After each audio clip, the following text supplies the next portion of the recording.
أعوذ بالله السميع العليم من الشيطان الرجيم بسم الله الرحمن الرحيم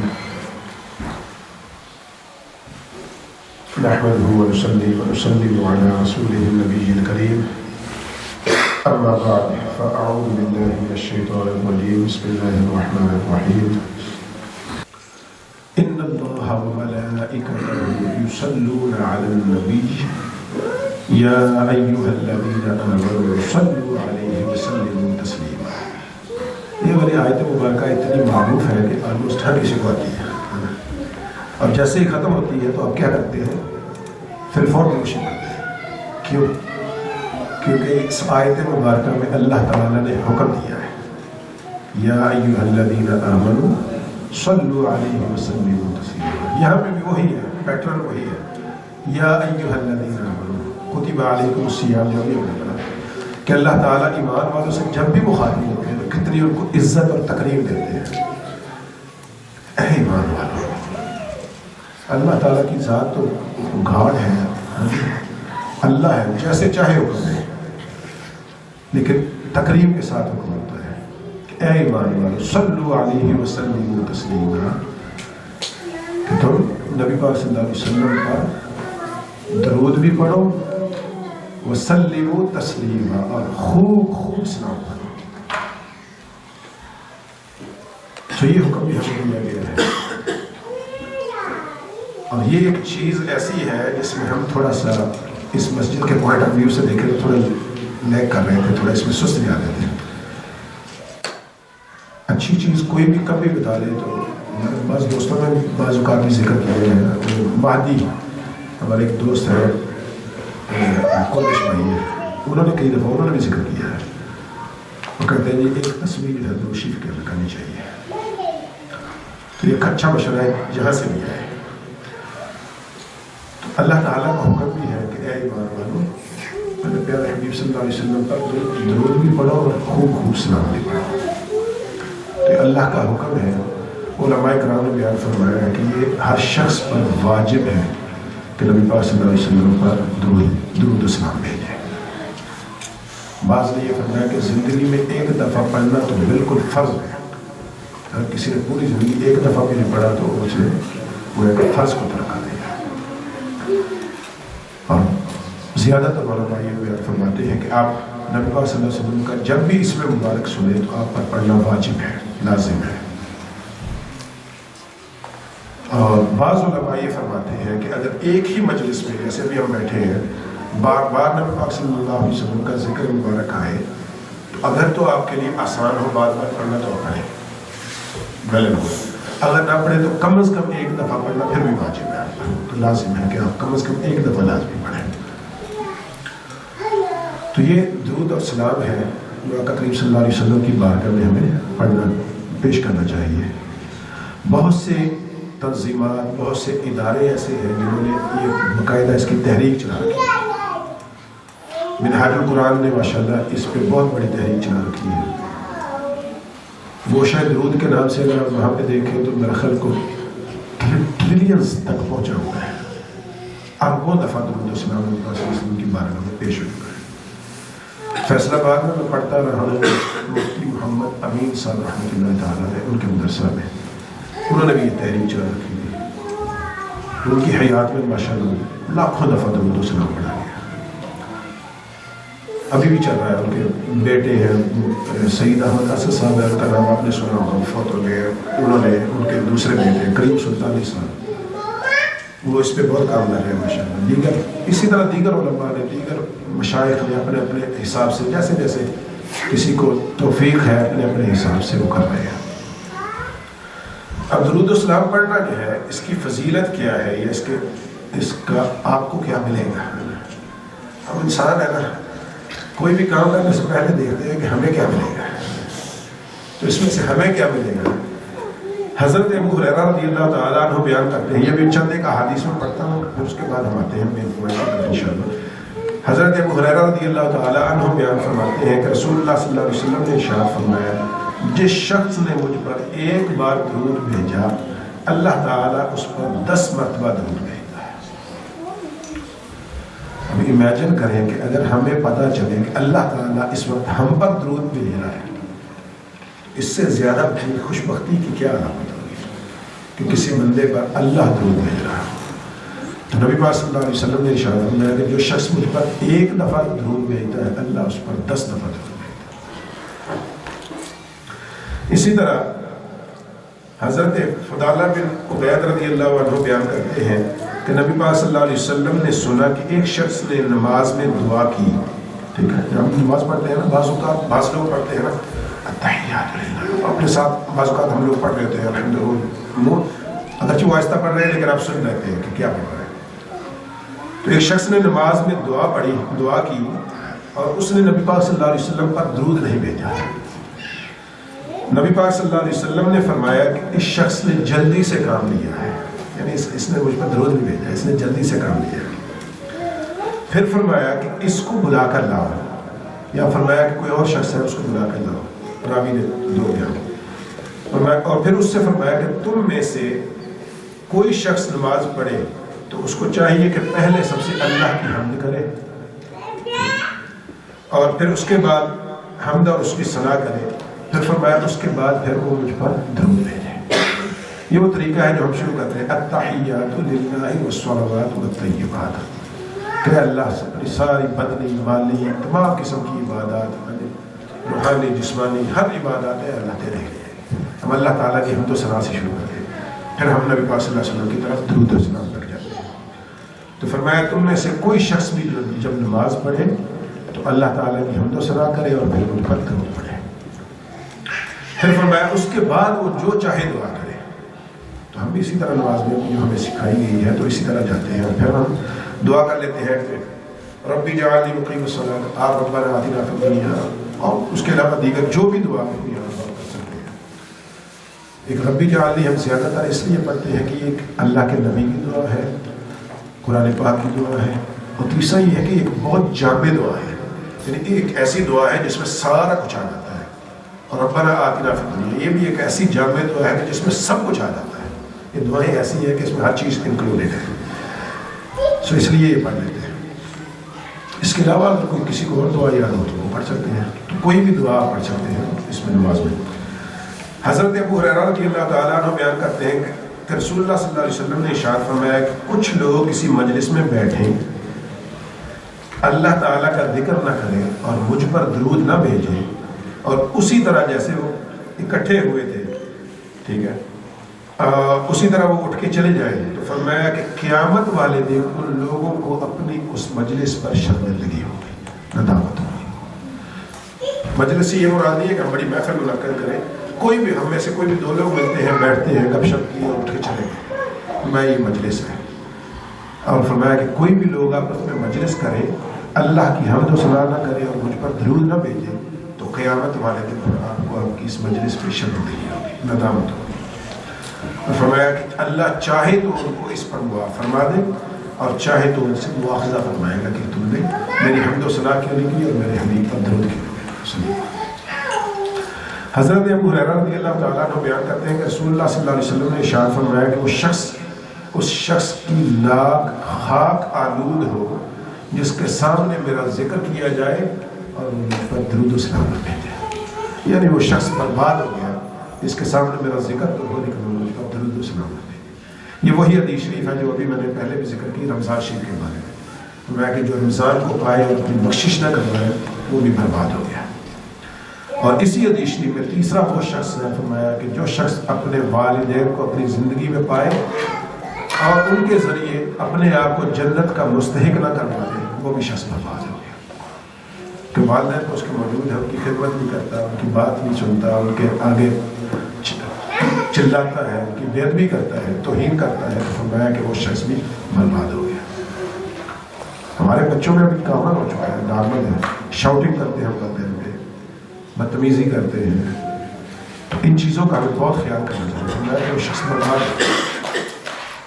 تو ان میں سے ایک وہ ہے فرمایا کہ جس کے سامنے میرا ذکر ہو لیکن درود و سلام نہ بھیجے تو وہ بھی شخص برباد ہو. اسی طرح حضرت ابو ہریرہ رضی اللہ تعالیٰ عنہ بیان فرماتے ہیں کہ نبی پاک صلی اللہ علیہ وسلم نے فرمایا کہ تم اپنے گھروں کو قبرستان نہ بناؤ اور میری قبر کو عید کی جا نہ بناؤ. ٹھیک ہے، اور فرمایا کہ تم مجھ پر درود بھیجو، تمہارا درود مجھ تک پہنچتا ہے، خواہ تم کہیں پہ بھیجو، تم جہاں سے بھی درود بھیجو گے وہ مجھ تک پہنچتا ہے۔ پھر اسی طرح دوسری حدیث میں فرمایا حضرت ابو ہریرہ سے ہی فرمایا کہ جس شخص نے میری قبر پر درود پڑھا اللہ تعالیٰ وہاں پر ایک فرشتہ مقرر کر دیتا ہے جو اس کا درود مجھے پہنچاتا ہے، اور وہ درود اس کی دنیا اور آخرت کے لیے کافی ہو جاتا ہے پڑھنے والے کے لیے، اور کہ فرمایا کہ قیامت والے دن پھر میں اس کا شفاعت کرنے والا بن جاؤں گا، جو مجھ پر درود بھیجے گا میں اس کی شفاعت کروں گا۔ حضرت انس بن مالک رضی اللہ عنہ بیان کرتے ہیں کہ رسول اللہ صلی اللہ علیہ وسلم نے فرمایا جس شخص نے مجھ پر ایک بار صلوات پڑھی اللہ تعالیٰ اس پر 10 مرتبہ صلوات پڑھتا ہے، درود پڑھتا ہے، اور اس کے 10 گناہ مٹا دیتا ہے، اور ایک دوسری حدیث میں ہے اس کے 10 درجات بلند فرما دیتا ہے۔ سو ایک دفعہ کی روشنی پڑھنا گویا کہ 30 بینیفٹ لیتا ہے۔ 10 دفعہ اللہ تعالیٰ کی طرف سے آپ پر درود آیا، 10 آپ کے گناہ مٹ گئے، اور 10 آپ کے درجات بلند ہو گئے، گویا کہ 30 فوائد آپ کو حاصل ہوئے۔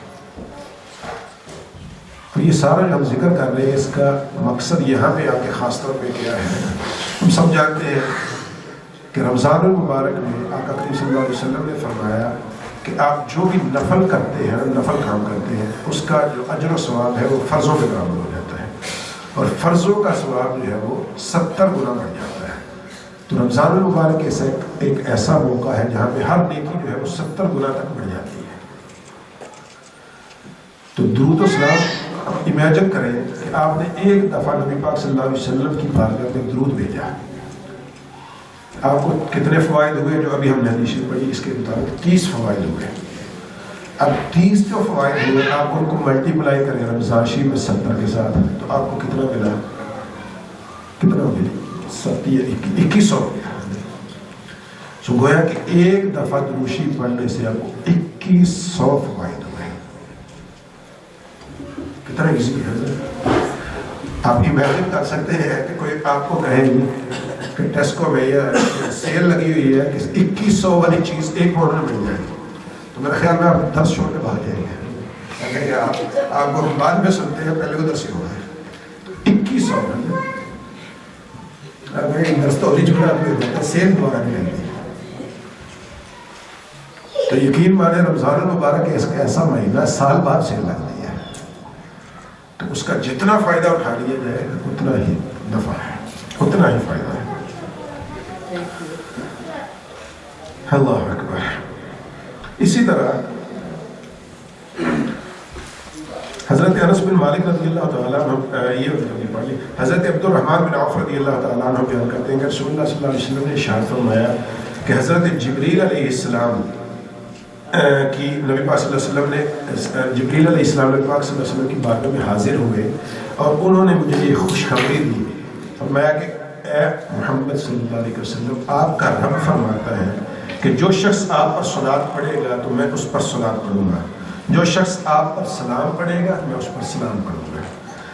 تو میں نے اللہ تعالیٰ کے لیے سجدہ شکر کیا۔ نبی پاک صلی اللہ علیہ وسلم فرماتے ہیں کہ مجھے اس چیز سے اتنا مزہ آیا کہ میری امت کو اتنا فائدہ ہوگا میرے درود پڑھنے پہ، میں نے اللہ کی بارگاہ میں پھر سجدہ شکر بجا لایا کہ اللہ تعالیٰ شکر ہے کہ میری امت کو اس سے اتنا بڑا فائدہ ہونے والا ہے۔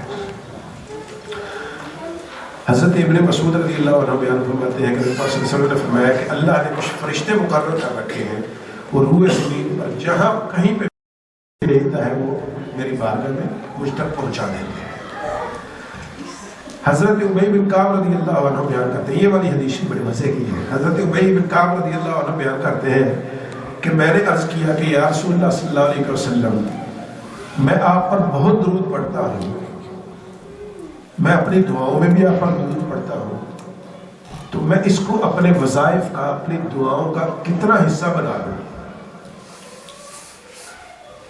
کتنا پڑھتا رہوں؟ نبی پاک صلی اللہ علیہ وسلم نے فرمایا جتنا تم چاہو، ماشاءاللہ جتنا چاہو اتنا پڑھتے رہو۔ میں نے عرض کیا کہ یا رسول اللہ صلی اللہ علیہ وسلم، اگر میں اس کو اپنی دعاؤں کا، اپنے وظائف کا 1/4 حصہ بنا لوں، 1/4، کیا اتنا کافی ہے؟ نبی پاک صلی اللہ علیہ وسلم نے فرمایا کہ تم جتنا چاہو پڑھو، لیکن اگر اس کو زیادہ کر لو تو تمہارے لیے بہتر ہے۔ اگر زیادہ کر تو یہ بہتر ہے۔ تو عرض کرتے ہیں کہ میں نے عرض کیا، وہ کہتے فرماتے ہیں کہ میں نے عرض کیا کہ یا رسول اللہ صلی اللہ علیہ وسلم اگر میں اس کو اپنے وظائف اور دعاؤں کا نصف کر لوں، آدھا کر لوں تو پھر ٹھیک ہے۔ تو نبی پاک صلی اللہ علیہ وسلم نے فرمایا کہ ٹھیک ہے، بالکل ٹھیک ہے، لیکن اگر اس سے بھی بڑھا لو تو پھر تمہارے لیے وہ زیادہ بہتر ہے۔ تو پھر وہ کہنے لگے کہ یا رسول اللہ صلی اللہ علیہ وسلم اگر میں اس کو 2/3 کر لوں، 2/3 اس کو بنا لوں تو پھر اوکے ہے۔ تو نبی پاک صلی اللہ علیہ وسلم نے فرمایا ٹھیک ہے، بالکل ٹھیک ہے، لیکن اگر اس سے بھی بڑھا لو تو پھر تمہارے لیے بہتر ہے۔ تو عرض کرنے لگے کہ یا رسول اللہ صلی اللہ علیہ وسلم تو اگر میں اپنے تمام وظائف اور دعاؤں کو صرف اور صرف درود و سلام کو ہی اپنی تمام وظائف اور دعائیں بنا لوں تو کیا پھر ٹھیک ہے؟ تو نبی پاک صلی اللہ علیہ وسلم نے فرمایا کہ اگر تم ایسا کر لو تو پھر تمہارے لیے اتنا ہی کافی ہے۔ گویا کہ تمہیں اور کسی وظیفے کی اور کسی دعا کی اور کسی چیز کی ضرورت ہی باقی نہیں بچے گی، تو تمہارے لیے کافی ہو جائے گا۔ اور فرمایا کہ تمہارے اللہ تعالیٰ تمام گناہوں کو اس کی وجہ سے معاف فرما دے گا، اس کے ساتھ بخش دے گا۔ یہ درود و سلام جو ہے یہ اتنی بڑی نعمت ہے، اتنی بڑی برکت کی چیز ہے۔ اور اسی طرح فرمایا، یہ احادیث بہت زیادہ ہیں، تھوڑا شارٹ کر کے اگر میں چلوں تو فرمایا کہ ایک گاڑی میں حلتم کر رہی ہے کسی کو۔ اچھا، تو اسی طرح فرمایا حضرت ابو ہریرہ رضی اللہ تعالیٰ عنہ بیان کرتے ہیں کہ رسول اللہ صلی اللہ علیہ وسلم نے ارشاد فرمایا کہ جس نے کسی کتاب میں مجھ پر درود لکھا، اب یہ والی حدیث بھی سننے والی ہے، میں کہ کسی شخص نے کہیں پہ درود شریف لکھ دیا، جب تک وہ وہاں پہ باقی رہے گا اس لکھنے والے کو ثواب ملتا رہے گا۔ جب تک وہاں پہ باقی رہے گا تو اس کو لکھنے والے کو ثواب ملتا رہے گا۔ فرمایا کہ جب تک وہاں پہ باقی رہے گا اس کو ثواب بھی ملتا رہے گا، اور ایک فرشتہ ہے جو اس کی استغفار، اس کی بخشش کے لیے دعائیں کرتا رہے گا۔ اللہ تعالیٰ فرشتے مقرر کر دیں گے کہ یا اللہ اس نے نام لکھا ہے تیرا ایک کتاب میں پڑھا ہے، جب تک وہ وہاں پہ ہے لکھنے والے کے لیے بخشش کی دعائیں مانگی جاتی رہیں گی۔ اب ہم میں سے کون نہیں چاہتا کہ ہمارے لیے بھی فرشتے دعائیں مانگے، ہے نا؟ جی، جتنی رحمتیں برکتیں میں نے ذکر کی ہیں، ہم میں سے کون چاہتا ہے کہ ہمارے ساتھ ایسا نہ ہو؟ اور پھر نبی صلی اللہ علیہ وسلم نے یہ بھی فرمایا کہ وہ شخص بخیل ہے، کنجوس ہے، جس کے سامنے میرا ذکر کیا جائے وہ مجھ پر درود نہ بھیجے، وہ شخص کنجوس ہے۔ حضرت ابو درداء رضی اللہ عنہ بیان کرتے ہیں کہ رسول اللہ صلی اللہ علیہ وسلم نے فرمایا کہ جمعہ کے دن مجھ پر درود کثرت سے پڑھا کرو، کیونکہ اس دن فرشتے حاضر ہوتے ہیں، اور جو شخص بھی مجھ پر درود بھیجتا ہے اس کی آواز بھی مجھ تک پہنچا دیتے ہیں، اس کی آواز بھی مجھ تک پہنچا دیتے ہیں، خواہ وہ بندہ کہیں پہ بھی ہو۔ تو صحابی کہتے ہیں، حضرت ابو درداء رضی اللہ عنہ بیان کرتے ہیں کہ ہم نے عرض کیا کہ یا رسول اللہ صلی اللہ علیہ وسلم اگرچہ آپ کے وصال کے بعد بھی، اب تو آپ دنیا میں موجود ہیں، آپ تک آواز پہنچا دی جائے گی، اگر آپ کے وصال کے بعد بھی ہوئے تو نبی صلی اللہ علیہ وسلم نے فرمایا کہ میری وفات کے بعد بھی، کیونکہ اللہ تعالیٰ نے زمین پر حرام کر دیا ہے کہ وہ نبیوں کے جسموں کو کھائے، وہ نبیوں کے جسم باقی رہتے ہیں۔ فرمایا فَنَبِيُّ اللَّهِ حَيٌّ يُرْزَقُ، اللہ کے نبی زندہ ہوتے ہیں اور ان کو رزق دیا جاتا ہے۔ کیسے دیا جاتا ہے، کیسے وہ زندہ ہوتے ہیں، اللہ جانے اور اللہ کے نبی جانے، یہ ہماری اوقات نہیں ہے کہ ہم اتنا جان سکیں۔ اللہ جیسے ان کو چاہے زندہ رکھے، جیسے ان کو چاہے رزق دے، لیکن ہمیں یہ بتایا گیا ہے کہ ان کے جسم مل کے مٹی میں معاذ اللہ نہیں مل جاتے ہیں۔ میں زندہ ہوگا، میرا جسم باقی ہوگا، مجھ پہ درود بھیجو چاہے میں اس دنیا سے جا چکا ہوں۔ اب یہ اتنے درود و سلام ہے۔ پھر ایک حدیث میں یہ بھی فرمایا کہ جو شخص اللہ تعالیٰ کی بارگاہ میں کوئی دعا مانگتا ہے اور اس کے شروع میں یا آخر میں مجھ پر درود نہیں بھیجتا تو میں اس کی دعا جو ہے معلق کر دی جاتی ہے، لٹکا دی جاتی ہے زمین و آسمان کے درمیان میں، وہ اپنے اللہ تعالیٰ کی بارگاہ کو پیش ہی نہیں کی جاتی۔ تو اب جو چیز پیش ہی نہیں ہے تو قبول کیسے ہے؟ وہ راستے میں رکھ دیں گے۔ کہ جو شخص مجھ پر درود بھیجتا ہے اس کے ساتھ دعا جو ہے اللہ تعالیٰ کی بارگاہ میں حاصل کی جاتی ہے تو وہاں سے قبول ہو جاتی ہے۔ تو درود و سلام ایک ایسی چیز ہے کہ جس کو ہم کہتے ہیں کہ 100% قبول ہے. ایک واحد ایسی عبادت ہے جو 100% قبول ہے، 100% قبول ہے. اب نماز پڑھے نا، اس میں شاید قبول ہو نہ ہو، حج کرے، روزہ رکھے، ممکن ہے ان میں دکھلاوا آ جاتا ہے. درود و سلام کے بارے میں علماء نے فرمایا کہ آپ دکھلاوے کے لیے بھی کریں تب بھی قبول ہے، کیونکہ اللہ تعالیٰ نے ان اللہ و ملائکتہ یصلون علی النبی، اللہ بھی صلاۃ و سلام، صلاۃ اللہ کے معنی اور ہے کہ اللہ تعالیٰ کے درود کا معنی یہ ہے کہ اس کی رحمتیں نازل ہوتی ہیں. فرشتوں کا درود کا معنی یہ ہے کہ وہ اللہ تعالیٰ سے دعا کرتے ہیں رحمت نبی پاک صلی اللہ علیہ وسلم کے لیے اور ہمارے لیے. امتیوں کا درود بھیجنا اور ہے، اس کے معنی وائز اور ہے، لیکن تینوں اس لحاظ سے ایک ہی کام کر رہے ہیں کہ اللہ بھی درود بھیجنا ہے، فرشتے بھی بھیجتے ہیں، اور اے ایمان والو تم بھی درود و سلام بھیجو. تو یہ ایک ایسی عبادت ہے، چاہے آپ دکھلاوے کے لیے بھی کریں، چاہے آپ زبان سے ہی کرتے ہیں. ہم دو چیزیں ہوتی ہیں نا، نماز ہم پڑھ رہے ہیں اور ذہن میں ہمارے حساب کتاب چل رہے ہوتے ہیں ساری دنیا میں. کیسی نمازیں قبول بھی ہوتی ہیں خدا جانے ہیں، چاہے تو قبول کر لیں، ورنہ نماز تو یہ ہے نا کہ ہمارا دل اور روح وہاں پہ حاضر ہو تو ہم نماز پڑھیں تو تبھی وہ قبول ہوگی نا. لیکن درود و سلام کے بارے میں یہ کہا گیا ہے کہ آپ صرف زبانی بھی پڑھ دینا تب بھی قبول ہے، کیونکہ اس کے لیے کوئی کنڈیشن نہیں ہے، اس کے لیے کسی قسم کی کوئی کنڈیشن اس طرح کی نہیں ہے کہیں پہ بھی. اب صرف آپ کا کام پڑھ دینا ہے، قبولیت کی گارنٹی ادھر سے ہے. تو یہ چند ایک احادیث ہے، قرآن پاک کی آیت بھی ہے جس میں ہمیں حکم دیا گیا ہے. تو پاکستان میں گیا تھا پچھلے نومبر میں، تو میں نے وہاں پہ دیکھا چھوٹی سسٹر ہے، انہوں نے کوئی گروپ جوائن کیا، کسی نے بتایا تھا مجھے، ویسے بہت اچھا لگا.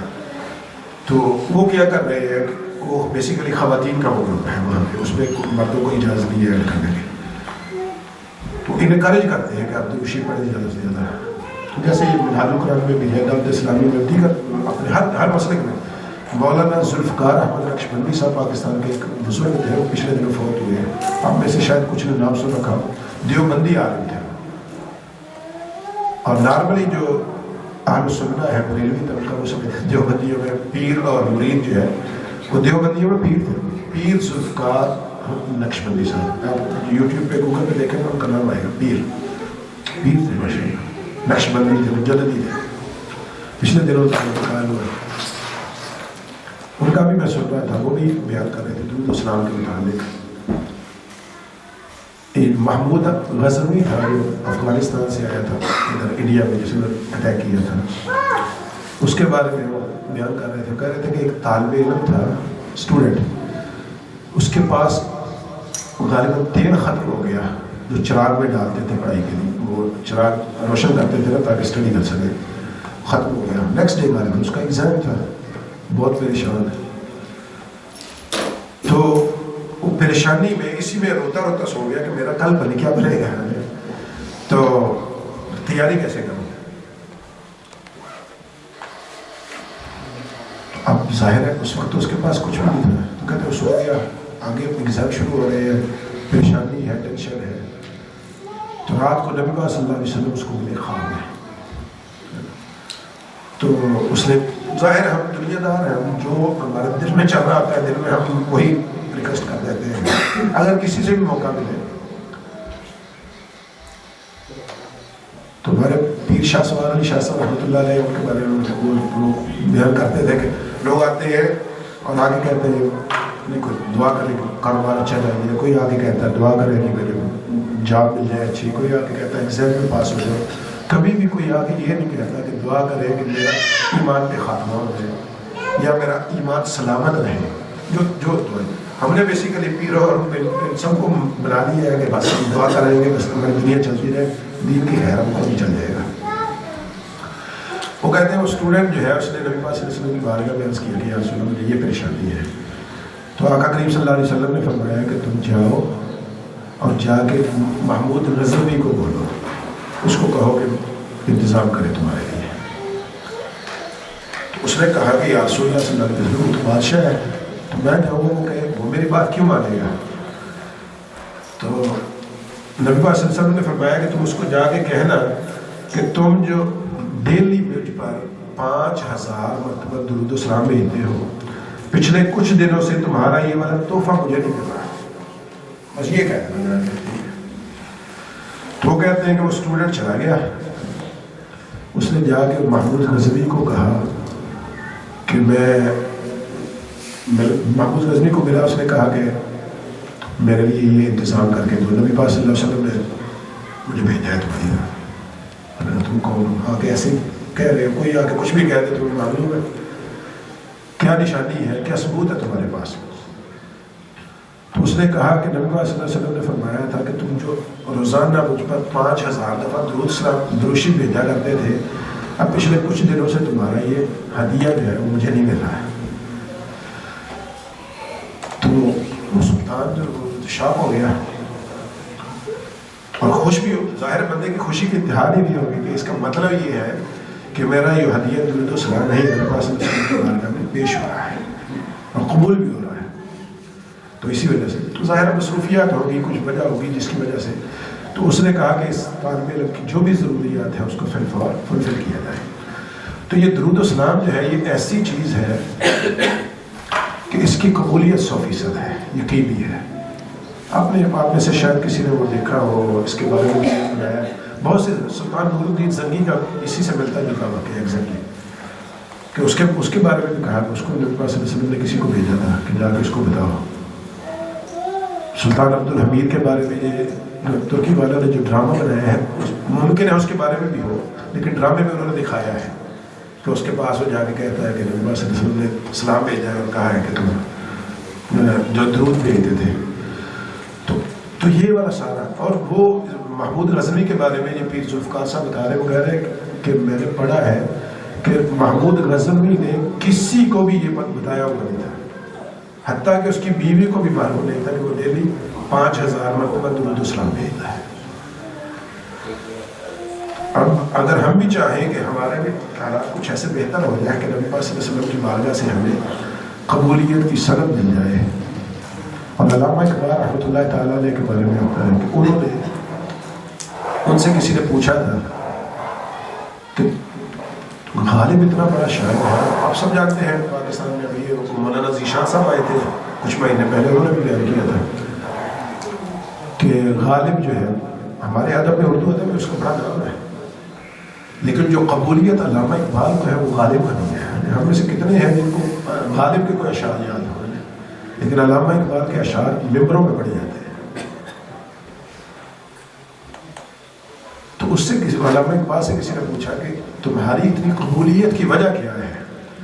تو انہوں نے اس کو بتایا تھا کہ میں نے نبی پاک صلی اللہ علیہ وسلم کی بارگاہ میں 1.25 کروڑ مرتبہ درود و سلام کا ہدیہ پیش کیا۔ سو یہ وجہ ہے اس کے پیچھے۔ تو ہم دیکھیں کہ علامہ اقبال کے شعروں میں کتنا عشق ہے، کتنا درد ہے، اور ہم لوگ پاکستانی تو شاید اتنا نہیں اس کو پڑھتے جتنا ایرانی پڑھتے ہیں۔ ایران والوں نے علامہ اقبال میں بڑا کام کیا ہے، اور ان کو تو آپ چھوڑے ہی، جو اسپین والے ہیں، اسپین ہے کہاں پہ، ہاں اسپین میں، وہاں پہ انہوں نے اس گلی کا نام علامہ اقبال کے نام، آج بھی وہاں پہ ایک گلی کا نام علامہ اقبال کے نام پہ ہے، آپ گوگل پہ سرچ کریں آپ کو مل جائے گی۔ ترکی والوں نے علامہ اقبال کی ایک اعزازی کہہ لیں یا ایک قبر بنا رکھی ہے ترکی میں، اس کو منسوخ کر کے اس کو رسپیکٹ دینے کے لیے۔ تو یہ ساری عزت اور احترام کہاں سے آیا؟ وہ کہتے ہیں یہ جوشی سے آیا۔ تو درود و سلام اتنی بڑی چیز ہے کہ یہ اللہ کی بارگاہ میں مقبول ہے۔ اور جو چیز بتانے لگا تھا وہ چھوٹی سسٹر، انہوں نے بنایا ہوا ان لوگوں نے کوئی گروپ ہے، تو اس میں انہوں نے کیا کیا ہے کہ خواتین ایڈ ہیں، اور ایک تو درود السلام پڑھتے ہیں اور دوسرا لکھتے ہیں۔ ابھی جو میں نے حدیث شریف پڑھی نا کہ نبی پاک صلی اللہ علیہ وسلم نے فرمایا کہ وہ درود جب تک لکھا رہتا ہے فرشتے اس کے لیے استغفار کرتے رہتے ہیں، اس کو ثواب ملتا رہتا ہے۔ تو انہوں نے کیا کیا ہے، انہوں نے ایک نوٹ بک بنائی ہوئی ہے، اس پہ کوشش کرتے ہیں کہ جب بھی ٹائم ملے کسی کو تو اس پہ خوبصورت، میں نے خود اس کا دیکھا، بڑا خوبصورت کر کے لکھتے ہیں، جتنی بھی جس کی ہینڈ رائٹنگ ہے اس کے حساب سے، تو وہ لکھتے ہیں، پورا صفحہ لکھا ہوتا ہے، تو لکھ کے تو وہ اس کی پکچر بنا کے اس پہ شیئر کر دیتے ہیں تاکہ دوسروں کو انکریجمنٹ ملے، ایک دوسرے کا دیکھتے ہیں پھر اور زیادہ جوش آتا ہے کہ ہم بھی لکھیں، ہم بھی کریں ایسا. تو آپ لوگوں کی کیا رائے ہے؟ میرے خیال میں ہمیں بھی ایک ایسا گروپ بناتے ہیں ہم یہاں پہ جو ایڈمن اونلی ہوگا، مسجد کی طرف سے بنائیں گے، ٹھیک ہے. تو اس میں اگر ہم لوگ بھی اس طرح سے شروع کریں، مرد حضرات بھی، ہماری بہنیں باجیاں بھی، اور پھر اس کو ہم پھیلاتے جائیں. میں ماشاء اللہ میں حاضر بولا تو آلریڈی اتنا بڑا کام کر رہے ہیں، تو ہم مطلب ہم بھی اپنی اوقات کے حساب سے اپنا جتنی بھی ہماری حیثیت ہے ہم اپنا پیش کریں نبی پاک صلی اللہ علیہ وسلم کی بارگاہ میں. ہو سکتا ہے کبھی کسی کا قبول ہو جائے، کسی ایک کا بھی، اور اس سب کی سبھی برکتیں ہم سب کو مل جائیں. تو اس کے لیے آپ مشورہ بھی لیں اگر کسی کے پاس کوئی بہتر ہو، اور اس کے لیے تیاری بھی کریں انشاءاللہ. کیا خیال ہے آپ کا کہ ہمیں یہ کرنا چاہیے یا پھر ویسے پڑھتے رہنا چاہیے؟ کرنا چاہیے. اور ایک صورت یہ بھی ہو سکتی ہے کہ ٹھیک ہے جی ہم پڑھتے ہیں، آلریڈی پڑھ رہے ہیں تو ہم پڑھتے رہیں، لیکن میرے خیال میں اس کے ساتھ یہ ہوتا ہے کہ ہم ایک دوسرے کے ساتھ تھوڑا انکریج ہوتے ہیں. اس میں سر میری رائے یہ ہے کہ گروپ بنا لیا جائے اور اس میں جس کانٹیسٹنٹ پاس کی ٹائم ہونا ڈیلی 100 ٹائم درود شریف پڑھ کے اس میں اپنی حاضری لگوائے کہ میں نے اپنا ٹاسک کمپلیٹ کر لیا ہے، اس کو دیکھ کے دوسروں کو انکریجمنٹ. اور ظاہر ہے جس کا میسج آ رہا ہوگا تو دوسروں کو بھی یاد بھی آئے گا، انکریج بھی ہوگا کہ اچھا میں پیچھے رہ گیا، میں نہیں کروں. تو یہ زبردست ہے، بالکل زبردست. تو اس طرح کا کل ہی ہے. آپ گروپ میں نمبرز ایڈ کر لیں اور ہر بندہ جب سارا دن میں اس کو ٹائم ملے جب بھی، بالکل. اور اس میں کوشش یہ کریں کہ مخصوص اگر کوئی بندہ ٹائم رکھ لے گا نا اس کو بھولے گا نہیں. بہت زیادہ ایزی ہو جاتا ہے. دن شروع جب آغاز کرتے ہیں نا تو اپنے دن کا آغاز نماز پڑھنے کے بعد درود شریف سے جب ایک ریگولر روٹین رکھ لیں گے نا تو وہ انشاءاللہ مستقل ہو جائے گی اور کام میں برکت ہو جائے گی. برکت ہو جائے گی. اور آپ دیکھیں کہ جیسے آپ وہاں پہ لے کے شیئر کریں گے، خدا کرے آپ کی ایک کی وجہ سے باقیوں کو انکر، تو اس کا ثواب آپ کو مل جائے گا، آپ کا ثواب ہم سب کو مل جائے گا. تو یہ ایک ہر کسی کے لیے ایک دوسرے کی انکریجمنٹ بھی ہوگی اور ثواب بھی ہوگا، ایک دوسرے کے ساتھ ملتا جائے گا. تو اس چیز کو شروع کرتے ہیں، پھر اللہ تعالیٰ کو جتنا منظور ہوا، خدا جانے کہاں سے کہاں پہنچ جائے. تو خواتین سے بھی انشاءاللہ ریکویسٹ ہے اس کو لکھنے کی بھی کوشش کریں، کیونکہ جب تک وہ لکھا رہے گا، آپ دیکھیں ایک اچھی سی نوٹ بک لی جائے اور اس کو خوبصورتی کے ساتھ کہیں پہ احترام کے ساتھ رکھیں. بلکہ ممکن ہے چھوٹے ہوتے تو بہت کچھ کرتے تھے، اس کو گلاب بھی ڈال دیتے تھے، وہ اگرچہ کسی اور مقصد کے لیے ہوتے تھے، لیکن اس کو اچھے مقصد کے لیے درود و سلام کو اگر مقصد نبی پاک صلی اللہ علیہ وسلم کی خوشنودی کے لیے اگر ہم کریں، اس بک کے اوپر لکھیں اور پھر اس کے اوپر تھوڑی سی خوشبو لگا دیں. یہ سب آپ کے ذوق کی باتیں ہو گئی ہیں. تو جتنا ذوق کے ساتھ کریں گے اتنا ہی جلدی آپ کو نبی پاک صلی اللہ علیہ وسلم کا قرب ملے گا، اللہ تعالیٰ کی رحمتیں اتنی زیادہ ملے گی. ایک ہی کام اگر آپ اس کو تھوڑا سا اچھی نیت سے آپ وضو کر کے لکھیں گے اور زیادہ ثواب مل جائے گا. ستھری جگہ پہ بیٹھ کے پڑھیں گے لکھیں گے اور زیادہ ثواب. کام ایک ہی آپ نے کرنا ہے، لیکن اس کو جتنا بہتر کرتے جائیں گے آپ کا درجہ ہے اتنا بڑھتا چلا جائے گا. تو بسم اللہ کرتے ہیں آج سے انشاءاللہ. اور آگے رمضان شریف آ رہا ہے تو جیسے میں نے کہا کہ ایک درود پڑھ کے آپ کو اگر 2100 فوائد ملتے ہیں تو یہ بدبختی ہے اگر ہم اس کے باوجود نہ کر پائیں. تو کوشش کریں جیسے ابھی اپنا بھیا نے بیان کیا ہے کہ آپ کم از کم 100 کا ٹارگیٹ رکھیں، اور پھر آہستہ آہستہ اگر توفیق ملے تو اس کو بہت سے علماء کے میں نے سنا ہے، جیسے میں نے ابھی ذکر کیا بریلوی علماء، دیوبندی علماء، اہل حدیث علماء، بہت سے علماء کو 313 کا عدد دیتے ہیں غزوہ بدر کی نسبت سے. ایک نبی پاک صلی اللہ علیہ وسلم کا پسندیدہ ہے کیونکہ ان سب کو جنتی قرار دیا تھا جو وہاں پہ حاضر تھے. تو جنتی عدد کہہ لیں ہم اس کو. تو 313 تک پھر لے جائے آہستہ آہستہ جیسے جیسے بن جائے روٹین. اس سے آگے کسی کو توفیق ہو تو ظاہر ہزاروں پہ بھی لے جائے. محمود غزنوی جیسے سلطان جن کی مصروفیات آپ امیجن کریں کتنی ہوتی ہیں کسی بادشاہ کی، تو وہ اگر 5000 پڑھ لیتے ہیں تو ہماری اس حساب سے دیکھیں تو ہماری کیا مصروفیات ہیں. تو ہمیں تو کرنا چاہیے، کوشش کرنی چاہیے جتنا اللہ کو منظور ہوا انشاءاللہ. یہ ایک چیز ہے. اور ایک آخری چیز ابھی باقی ہے، وہ یہ ہے کہ رمضان المبارک میں لاسٹ ایئر اور پچھلے سالوں میں ہم یہ کرتے تھے کہ افطاری کے بعد یہ ہے، ظاہر ابھی ٹائم بھی تھوڑا قریب ہوتا تھا عشاء کا، تو سبھی کچھ دوست یہاں پہ رہتے تھے، کچھ بہنیں اوپر موجود رہتی تھیں، تو پھر عشاء پڑھ کے چلے جاتے تھے. ابھی جو کہ ٹائم تھوڑا زیادہ ہو گیا ہے تو اس دفعہ ہم پلان یہ کر رہے ہیں کہ افطاری کر کے سبھی دوستوں سے بھی، اور اگر کسی نے قرآن پاک پڑھنا بیٹھ کے پڑھ لیں، اگر کسی نے درود و سلام پڑھنا بیٹھ کے پڑھے، اس مقصد کے لیے بیٹھے. ظاہر مسجد سے کسی کو زبردستی تو نہیں نکالا جا سکتا، لیکن اگر کسی نے گپ شپ کرنی ہے تو ان کے لیے ہم اس دفعہ ریکویسٹ کریں گے کہ وہ کوئی جگہ جو ہے نا یا تو میرے گھر میں آ جائیں یا پھر کسی اور کے گھر میں اکٹھے ہو جائیں، تو اس طرح سے کوئی بندوبست کر لیں تاکہ مسجد جو ہے اس کو ہم کوشش کریں کہ زیادہ سے زیادہ عبادت کی طرف لے جائیں، بجائے اس کے کہ ہم جہان کی غیبتیں کریں، چغلیاں کریں، جو کہ بجائے خود جو معذلہ گناہ کا سبب ہے۔ تو اور پھر یہ ہوتا ہے، لاسٹ ایئر میں نے دیکھا ہے کہ کچھ ہمارے ظاہر ہے ہر کسی کی کوئی مجبوری ہوتی ہے، کوئی ویسے تو نہیں جاتا، لیکن دوستوں کو بھی دیکھا ہے اور بہنوں کو بھی بعض اوقات کسی مجبوری سے جا رہے ہوتے ہیں، لیکن ہوتا کیا ہے کہ بیٹھے رہتے ہیں، عشاء کی اذان شروع ہوئی تو لوگ نکلنا شروع ہو گئے۔ اللہ کے بندو یہ کیا ہے کہ اگر تو آپ کو کوئی کام ہے تو آپ پہلے چلے جائیں، اذان سن کے جانا یہ تو انتہائی بدبختی کی علامت ہم کہہ سکتے ہیں، یہ بدقسمتی کہہ سکتے ہیں کہ آپ ادھر سے اذان شروع ہوئے تو ہم باہر نکل رہے ہیں مسجد سے۔ تو اس لیے میرے خیال میں مناسب یہ ہے کہ کھانا کھائیں، افطار کریں، اس کے بعد اگر قرآن پاک کی تلاوت کرنی ہے کریں، بھلے کرتے رہیں عشاء تک، اس میں کوئی حرج نہیں ہے، اس کے لیے کوئی منع نہیں ہے۔ درود و سلام پڑھ کے بیٹھ کے پڑھتے رہے، اس میں بھی کوئی حرج نہیں ہے، کرتے رہے۔ اس کے علاوہ اپنے وظائف پڑھیں، ذکر اذکار کریں، نوافل پڑھیں، کچھ بھی کریں، بسم اللہ۔ لیکن گپ شپ کرنی ہے تو اس کے لیے میرے خیال میں کوئی اور بندوبست کا نہیں ہے تو زیادہ مناسب ہے، کوئی مسجد کا آداب کے خلاف ہے۔ تو اس چیز کو بھی مد نظر رکھیں تو اللہ تعالیٰ ہم سب کی تمام عبادات قبول فرمائے، اور مسجد کو کوشش کریں رمضان المبارک میں جتنا بھی ہم سب مل جل کے کرتے ہیں، ظاہر ہے اس میں ٹائم تھوڑا ہوتا ہے، آگے تراویح پہ لوگ آ رہے ہوتے ہیں، ہومر شومر کروا دیے کریں ایک دوسرے کے ساتھ مل کے، صفائی ستھرائی کا خیال کریں، تو اللہ تعالیٰ سب کا قبول فرمائے۔ اور جن دوستوں نے ابھی تک نام نہیں لکھوائے وہ قائم یہ اپنا نام لازمی دے دیں افطار کے لیے۔ آپ ایک دن دیتے ہیں نا، یقین مانیے یہ سارا مکس ہوتا ہے، تو اب گویا کہ آپ آج 29 یا 30 ڈیز کے 70 لوگوں کا افطار آپ کا برابر ہو رہا ہے، کیونکہ ایسا تو نہیں کر رہے کہ آج آپ نے جو پیسے دیے آج ہی آپ کا یہ انتظام ہے، تو مکس ہوتا ہے، کسی دن گوشت ہے، کسی دن چکن ہے، کسی دن کچھ ہے، تو سارا مکس کر کے ایک بجٹ بنتا ہے کہ اتنے میں اتنا کچھ مینیج ہو رہا ہے۔ تو گویا کہ آپ کا ایک دن کا بجٹ جو ہے وہ پورے مہینے کو کور کر رہا ہے۔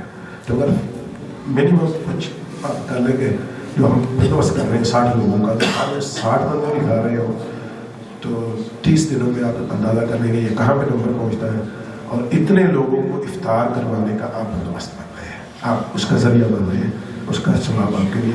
اگر کوئی ایک آپ کے لیے ممکن نہیں ہے تو 3 لوگ مل کے کر لیں، بس فائن، اور دو بندے مل کے حصہ ڈال لیں تو اتنا بندوبست کر لیں۔ اگر کوئی خود سے بنا کے لانا چاہے مور دین ویلکم ہے کہ آپ اگر انتظام کر سکتے ہیں ایزیلی اس کا کھانا بنا کے لیں تو وہ بھی ویلکم ہے۔ تو جیسے بھی آپ کے لیے جس کے لیے ایزی ہو، اللہ تعالیٰ سب کی تمام کام قبول فرمائے۔ اور درود و سلام کے لیے کوشش ابھی سے شروع کرتے ہیں، انشاءاللہ رمضان شریف تک عادت بن جائے گی انشاءاللہ۔ جزاکم اللہ خیر۔ بسم اللہ الرحمن الرحیم، اللہم صلی علی سیدنا محمد وعلی آلہ وصحبہ وسلم۔ ربنا تقبل منا انك انت السميع العليم وتب علينا انك انت التواب الرحيم۔ ربنا آتنا في الدنيا حسنة وفي الآخرة حسنة وقنا عذاب النار۔ ربنا اغفر لنا ذنوبنا وكفر عنا سيئاتنا وتوفنا مع الأبرار۔ یا الہ العالمین، ہماری آج کی اس بابرکت مجلس کو اپنی بارگاہ میں شرف قبولیت عطا فرما۔ میرے مولا قرآن پاک کی جو آیات کی تلاوت کی ہے، احادیث مبارکہ کی تلاوت کی ہے، ان سب کے پڑھنے میں سننے میں اگر کوئی کمی کوتاہی ہوئی ہے، اپنی رحمتوں کا صدقہ عفو درگزر فرما۔ اور جو کچھ بھی ہم نے پڑھا اور سنا ہے، ہم سب کو اس پر عمل پیرا ہونے کی بھی توفیق عطا فرما۔ میرے مولا ہم سب کو اسی طرح صحت و عافیت سے رمضان المبارک تک پہنچنا نصیب فرما، اور پھر رمضان المبارک کا صحیح استقبال کرنے کی توفیق عطا فرما۔ رمضان المبارک کے ایمان اور احتساب کے ساتھ روزے رکھنے کی توفیق عطا فرما۔ رمضان المبارک کی بابرکت راتوں میں ہمیں قیام کی توفیق عطا فرما، صلاۃ التراویح کی ادائیگی کی توفیق عطا فرما۔ اس ماہ مبارک میں ہمیں نماز پنجگانہ کی باجماعت ادائیگی کی توفیق عطا فرما، قرآن پاک کی میکسیمم تلاوت کرنے کی توفیق عطا فرما۔ میرے مولا دیگر ذکر اذکار وظائف کرنے کی توفیق عطا فرما۔ میرے مولا تیرے پیارے حبیب صلی اللہ علیہ وسلم کی بارگاہ میں ہدیہ درود و سلام پیش کرنے کی توفیق عطا فرما۔ میرے مولا جو یہ نیک مقصد جو ہم شروع کرنے جا رہے ہیں، میرے مولا اس میں ہمیں کامیابی نصیب فرما۔ یا الہ العالمین، ہم سب کو بڑھ چڑھ کر آقا کریم صلی اللہ علیہ وسلم کی بارگاہ میں ہدیہ عقیدت پیش کرنے کی توفیق عطا فرما۔ میرے مولا جو بھی درود و سلام ہم اپنی توفیق سے پڑھ سکے میرے مولا، تیری طرف سے دی گئی توفیق سے ہم پڑھ سکے میرے مولا، سب کو قبول و منظور بھی فرما، اور سب کو آقا کریم صلی اللہ علیہ وسلم کی بارگاہ میں پیش فرما، اور ان کی طرف سے میرے مولا ہمیں آقا کریم صلی اللہ علیہ وسلم کی رضا نصیب فرما، اپنی رضا نصیب فرما میرے مولا، اور پھر اس سب کو ہماری اور ہمارے والدین کی، ہماری نسلوں کی بخشش کا سبب اور ذریعہ بنا یا الہ العالمین۔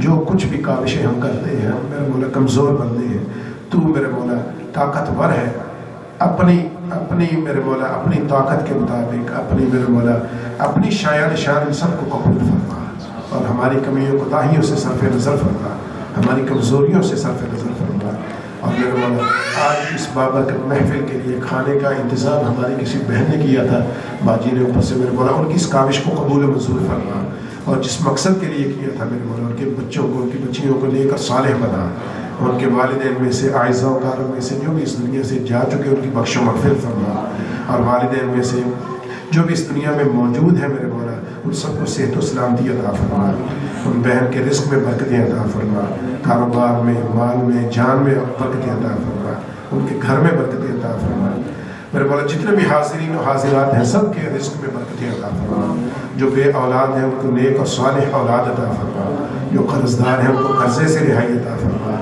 جو تنگ دست ہیں ان کی تنگ دستی کو دور فرما، جو پریشان حال ہیں ان کی پریشانیوں کو دور فرما میرے مولا، جو ویزوں کی مشکلات کا شکار ہیں ان کے لیے بھی آسانیاں پیدا فرما، جو جابس کی مشکلات کا شکار ہیں ان کے لیے آسانیاں پیدا فرما، یا الہ العالمین ہم سب کو دین و دنیا کی تمام بھلائیاں نصیب فرما، تمام مشکلات کو ہم سے دور فرما، یا الہ العالمین اس مسجد کو آباد اور شاد فرما، اور ہمیں اس سے بہتر، اس سے بڑا برکت نصیب فرما، اس سے بہتر انداز میں ہمیں تیرے بندوں کی خدمت کرنے کی توفیق عطا فرما، اور جتنے بھی یہاں پہ حاضرین ہیں میرے مولا جو افطار کا انتظام کرتے ہیں میرے مولا، جو اوپر ہماری بہنیں باجیاں انتظام کرتی ہیں، ہمارے بھائی جو کچن میں انتظام کرتے ہیں، اور جو میرے مولا ڈیلی اسپانسر کرتے ہیں، تمام کی تمام کاوشوں کو قبول فرما، اور ان سب کاوشوں کو ان کے لیے خیر و برکت کا باعث بنا، ان کے لیے صحت و سلامتی کے باعث بنا، اور جو کسی وجہ سے نہیں کر پاتے میرے مولا ان کو بھی صحت و سلامتی عافیت عطا فرما، ان کو بھی خیر و برکت نصیب فرما، یا الہ العالمین جو ہم تیری بارگاہ سے مانگ سکے ہیں وہ بھی ہمیں عطا فرما،